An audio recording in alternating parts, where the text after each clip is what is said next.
Hello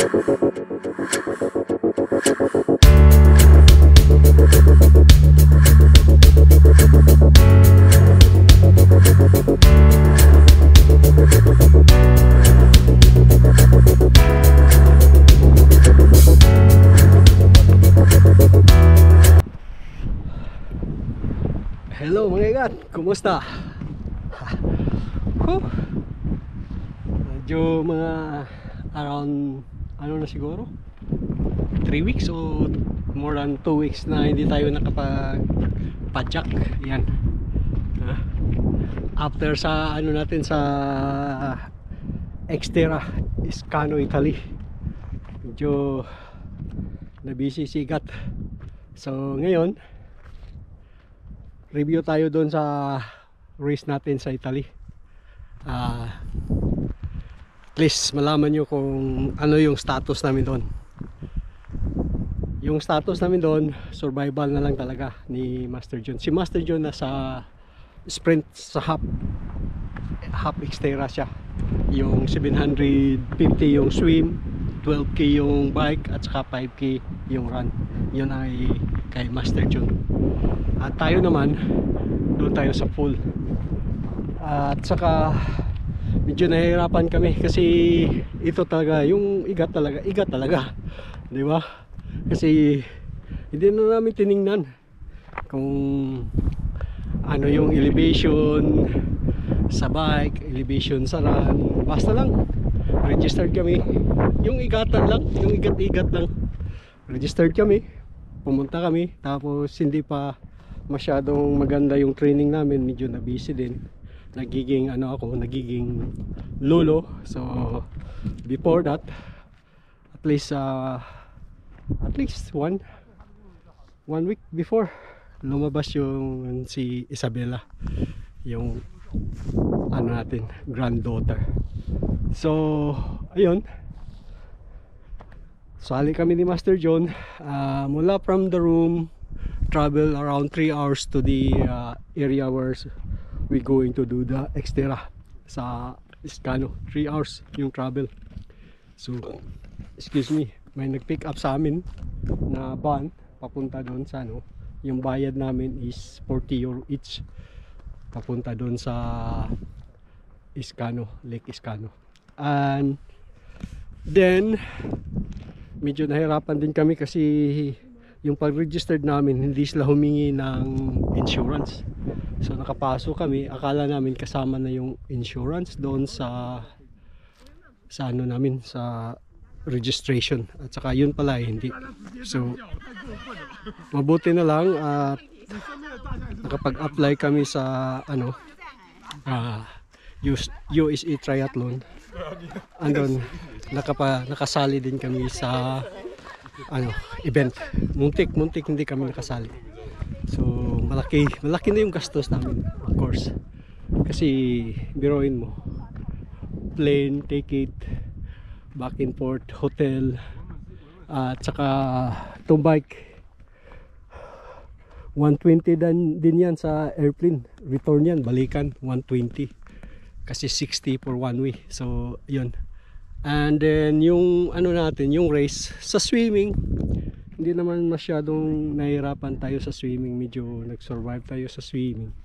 Pero yung sa bike, sa ano pa lang, first 10 kilometers, wala na. Medyo naisip ko nang mag-give up. Parang ayaw ko nang tumuloy. Pero nung after doon sa transition, kasi dalawang ikot yun, hindi ako huminto, tumuloy ako, diretso, tapos ano, tuloy, pero nagsinyas na ako kay Master na ganun. Wala na talaga, parang I don't know, but tinapos ko yung ano, yung ikot ng bike. So yun, sabi ko isang ikot na lang siguro, tapusin ko na to. Kasi yung inisip ko yung pagpunta doon, na pinaghirapan din namin yung gastos. So yan. So nagsinyas ako kay Master na gano'n na. So, pero ang kagandahan lang kasi yung mga tao very supportive doon sa Iskano, they are very supportive to all the athletes, you know. Grabe talaga yung suporta ng mga tao doon sa Iskano, Italy. At saka sa run, review tayo sa run. Super. Sa totoo lang yung training namin dito, yan, yung TikTok na yan, yung balis nasto doon, yung Dijos, wala yun sa trail doon. Grabe talaga yung trail doon sa Iskano, Italy. Super high. So siguro nasa 50%, palagay natin 50% lang yung akyatan dito sa tapos gravel, loss. Grabe, mas loss pa nito, hindi talaga baga.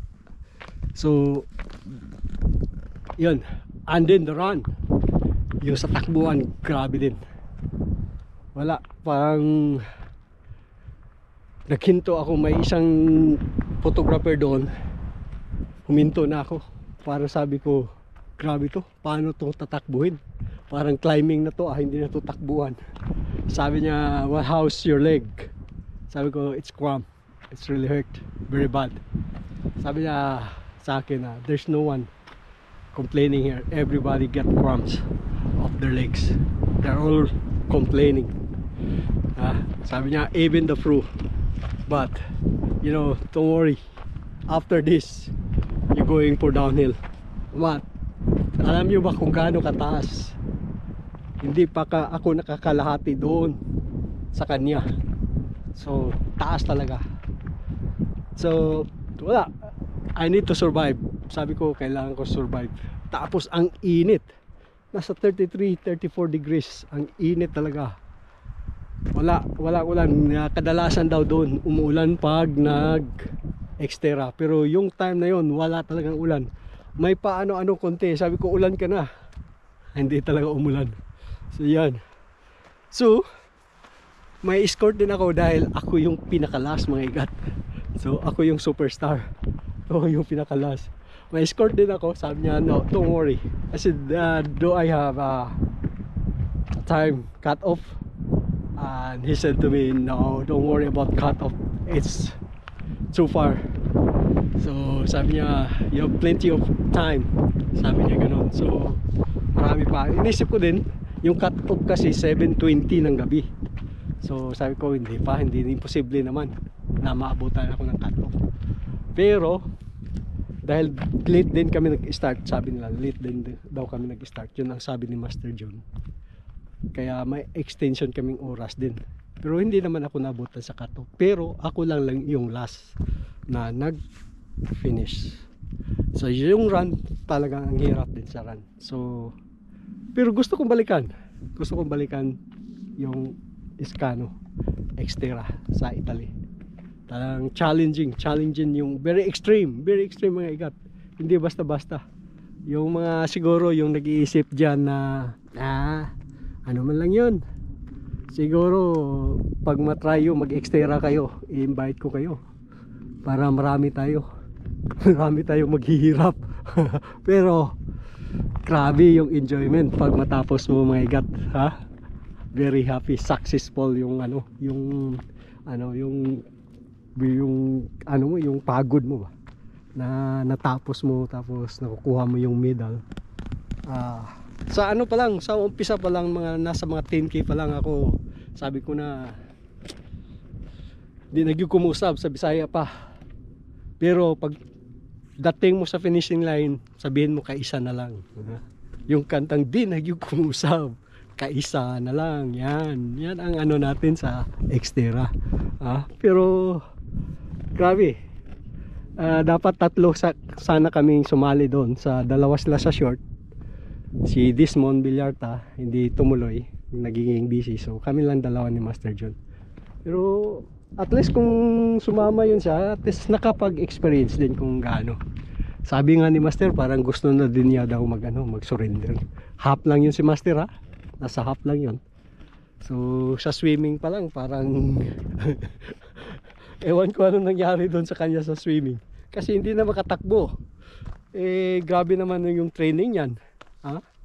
Member yan sa ano, sa gym, parati yan nagsiswim.